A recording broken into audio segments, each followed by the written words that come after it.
There we go. Are we in? I think that's good enough. Welcome to another dedicated episode brought to you today by an Insta Stories poll and a good old British brew. Today we're going to be covering how to build some good old boulder shoulders. Let's begin.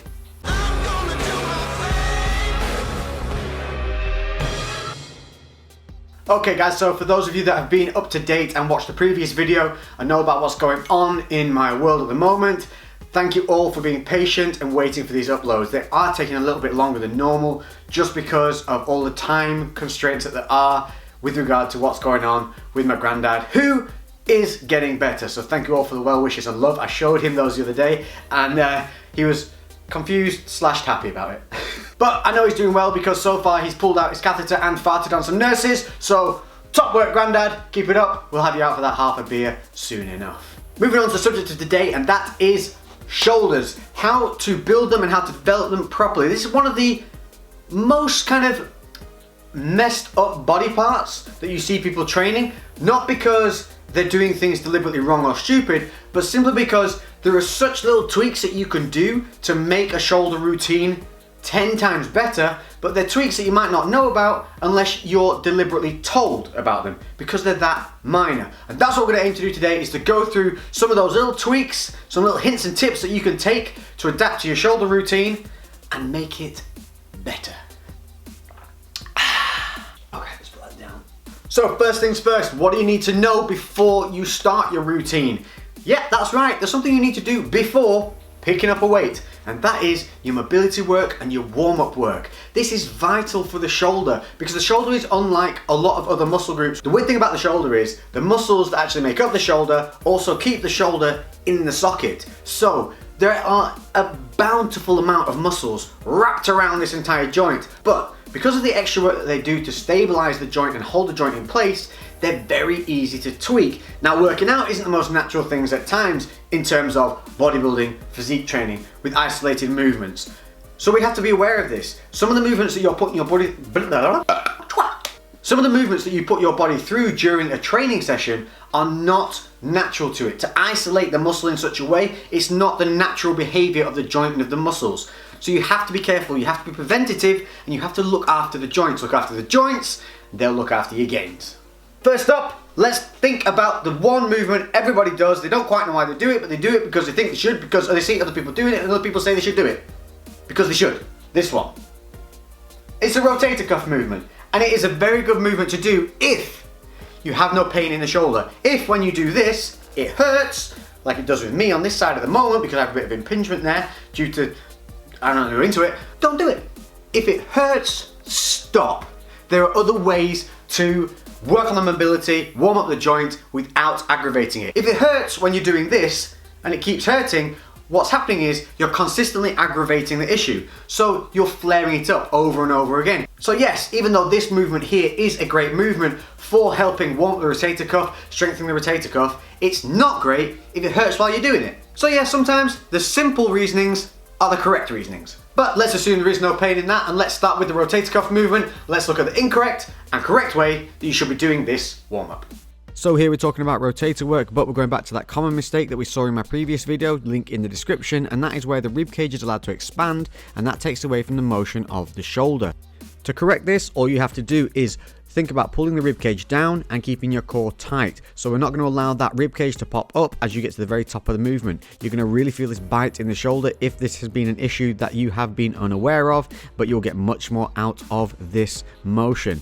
You want to make sure the elbow is staying in line with the other shoulder. You don't want to allow the level of the elbow to change. It's going to want to dip and rise, especially dipping as you come up to the top of the motion. These are all compensatory movements for an issue with mobility. So again, keep a focus on the elbow, rib cage, and just really focus on keeping that body alignment strong. 3 sets, 15 to 20 reps should do nicely. Now we've got that one out of the way, my next favourite is one that I'm going to name the toy soldier. Why? Because it's a movement. Remember those old wooden toy soldiers? You know, like this? No joint here, so it's a straight arm and they walk like this. That's what you have to be thinking. This is the movement that you want to be doing with a lot of front lifted shoulder exercises anyway. Let's do it a few more times.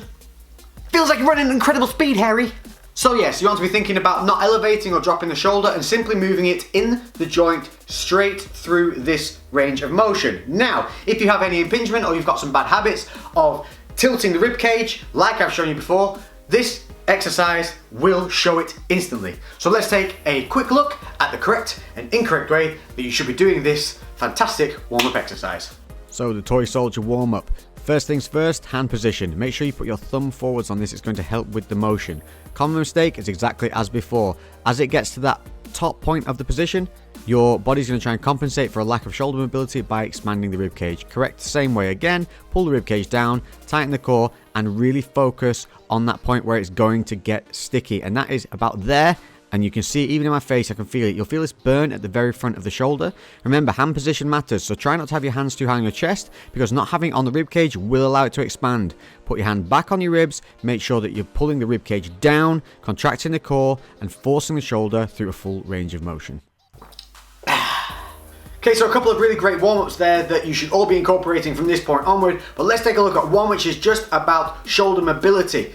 This is a really, really simple thing. I haven't started doing this until a couple of weeks ago when I started getting a little bit of impingement on my right hand side, which is actually due to boxing, which we'll cover in another video, not right now. But here's a really, really simple thing that you can do anywhere, home, gym. It's gonna feel really tight when you first start doing it, but if you keep at it and you are strict with your body posture, this is a really nice, low risk, little warm-up mobility exercise that you can do anytime, anywhere, and that is the simple monkey hang. Now, a lot of people still haven't heard about this, and it's so simple. It is what it is, hanging, but it can actually help release your entire shoulder. It can help release the scapula and reduce impingements that people are suffering. You want to be doing this 2 to 3 times per day if possible. Otherwise, just do it before and after your gym sessions. This one, you need complete relaxation, except for that core.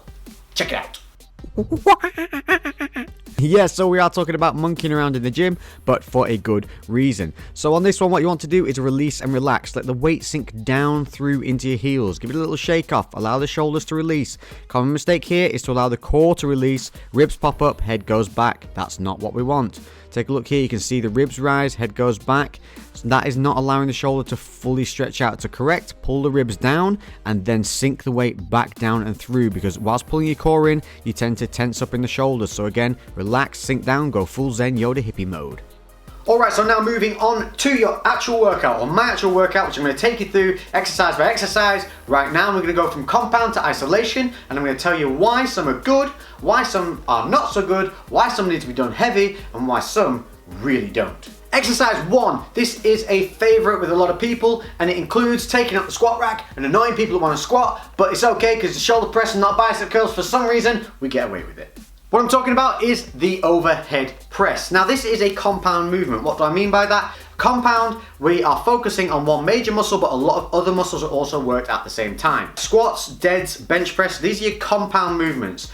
Isolation movements are where you focus on a specific part of the muscles in the body and only them. So there's very little other muscles that come into play. Now, because of that, because it requires a lot of other muscles, plus a very certain and set posture, the margin for error is not as much as it would be with an isolation. Why am I saying that? Just think about it. To do a compound movement, you generally are doing a more natural movement. You're doing something that requires more than a singular muscle group.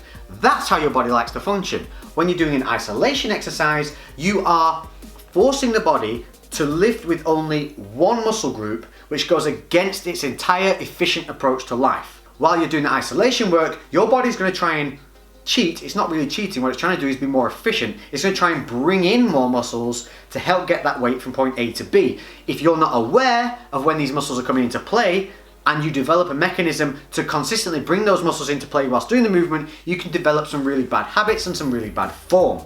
This is less likely to happen with compound movements because so many other muscles come into play and force the body to be in a certain posture. Hope that makes sense. It will as we go along. So with that said, let's take a look at the overhead press and a couple of hints and tips to help you make the most from the exercise. So here with the standing barbell press, this one you might be tempted to do a lot of weight on, but again, weight is linked to ability, so it's just about potential. Here I'm going to just go through a standard error that you will see a lot of people do, and this is allowing the whole ribcage to expand, a lean back in the body, and the lower back arching. And you can see how my head is looking up, you can see the whole alignment, a big arch in the lower back, the body is not in a straight line, the ribs are expanded, the core's released. That's not what we want to see. That's going to cause body rocking, it's also going to cause impingement. Correcting it, start with the setup, pull your ribs in, tighten your core, sit down a little bit underneath the bar to pick it off, so you're training your body to maintain that body position even lifting off the bar. Start right, finish right. From there you're going to clear your head out the way, press straight up. Now you can see here we have great alignment, a straight line through the body, the core's tight, the ribs are down, the lower back's not arched, and we have full extension of the shoulders. This is what it should look like. If it doesn't, correct it. Correction can happen mid-set as well. So here the ribs are expanded, I retract them at the top of the rep and then come back down and carry on. Don't be afraid to reset mid-set.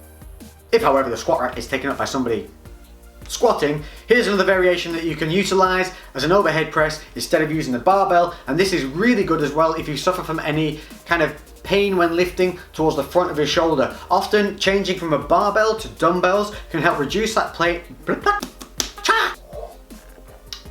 can often help reduce that pain because you can add a very slight angle with the dumbbell to help alleviate certain impingements or pains that you might be feeling, thus allowing you to carry on with a great movement but with no pain.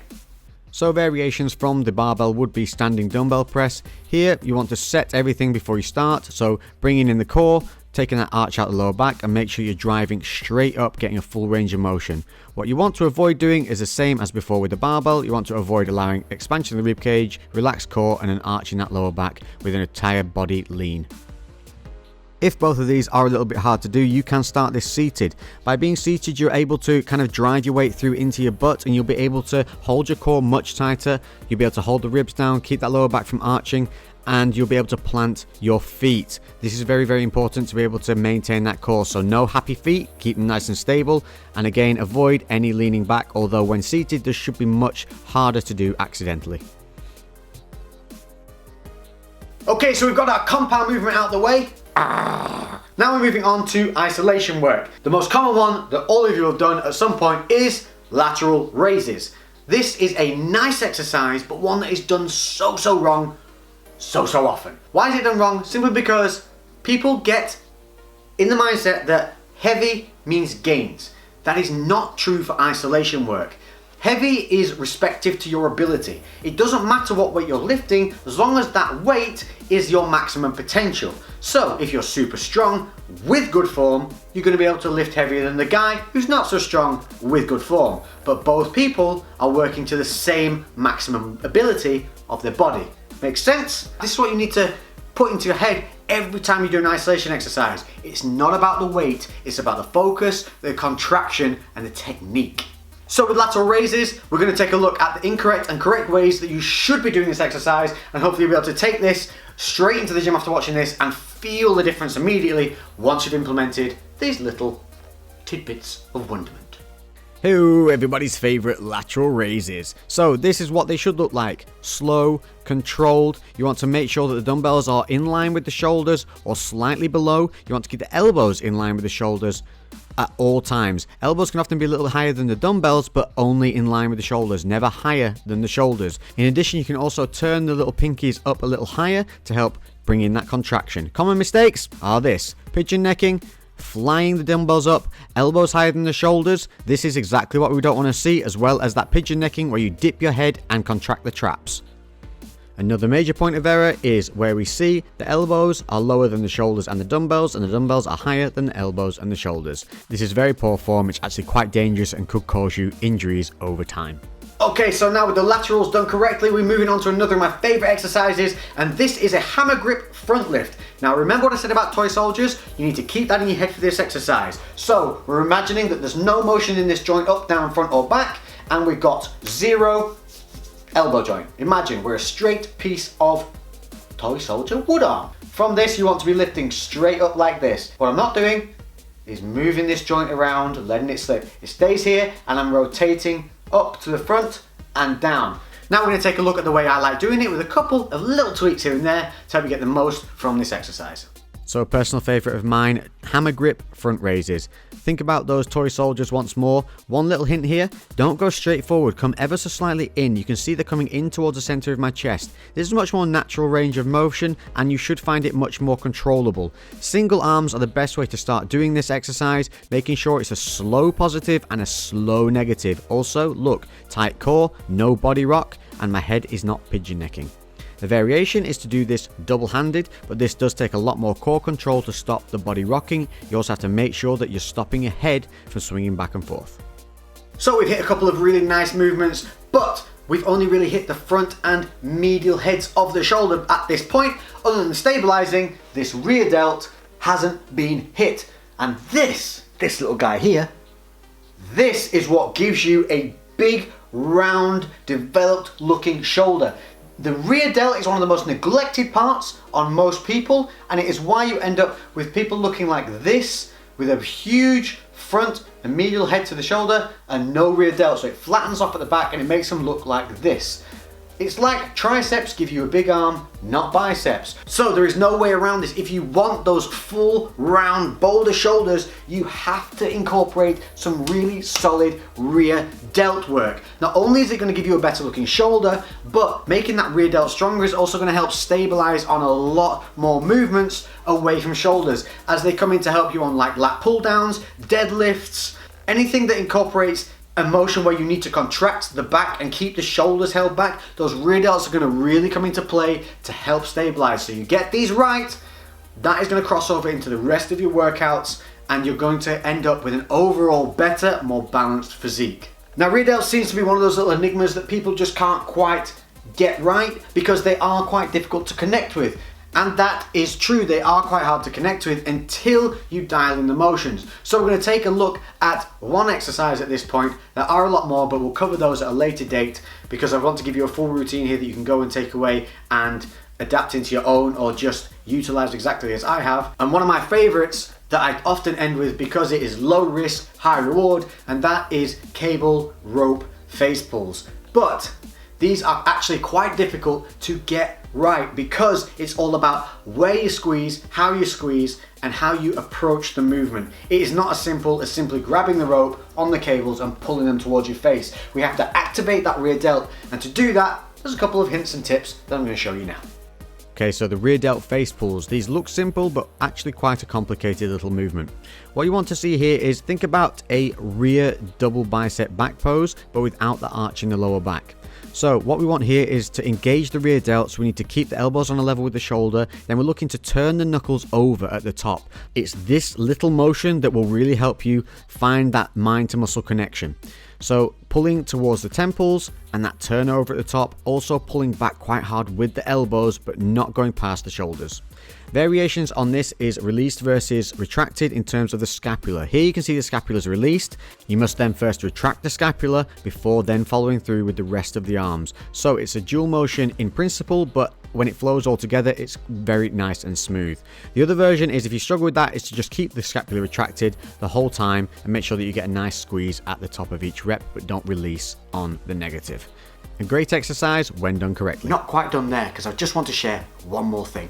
This is another great exercise that you can add in should you want to and incorporate it wherever you see fit, and that is the Arnold press. This is a fantastic exercise, but again, one that's often done wrong. But this is a really great exercise, especially if you have a winged scapula. What am I talking about by that? I mean, this is where your shoulder blades do not extend out and up as they should.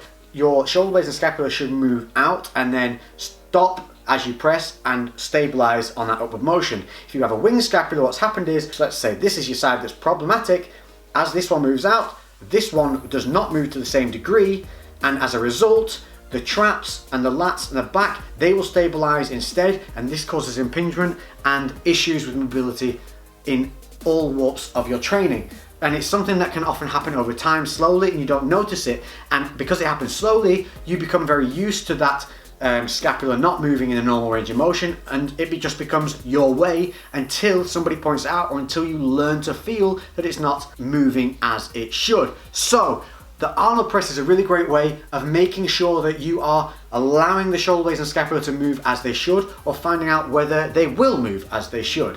It might feel really awkward when you start. You might feel it get a little bit frustrated. That is fine. If you have a bad habit, a bad mechanism that you have developed, it will keep slipping back into that mechanism as you go along, as you get tired. But if you just persist with it, if you just stop and reset and then go through the motions again, slowly over time, you'll redevelop a better mechanism. And as that muscle begins to work more normally, it will get stronger and it will come back into normal play. So let's take a look at the Arnold press and how it may help you to recover from that wing scapula, or just help you see whether you're able to control the proper range of movement that you should be getting from this exercise.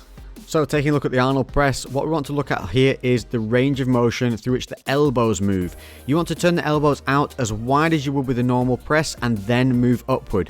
What you want to avoid is narrow pressing. Here we're taking a look at the back. You can see how it looks nice and wide as the elbows come fully out. You can see the scapula and the traps and everything opening up and working as they should, nice and balanced. If we restrict this movement, as you see here, where you turn the elbows up more towards the top of the rep, you can see it's a very shallow movement. The elbows actually don't come all the way out and around until maybe 3/4 of the way through the rep, and the same on the way down. Looking at it from the back, you can see how much difference it makes to the way the back looks. You can see nothing really moving. The traps are kind of controlling everything, and the lats are staying very, very tight with minimal scapular movement compared to here, where you can see everything open up. So make sure you're going through that full range of motion, bringing the elbows nice and wide, both on the positive and the negative. Boom, baby.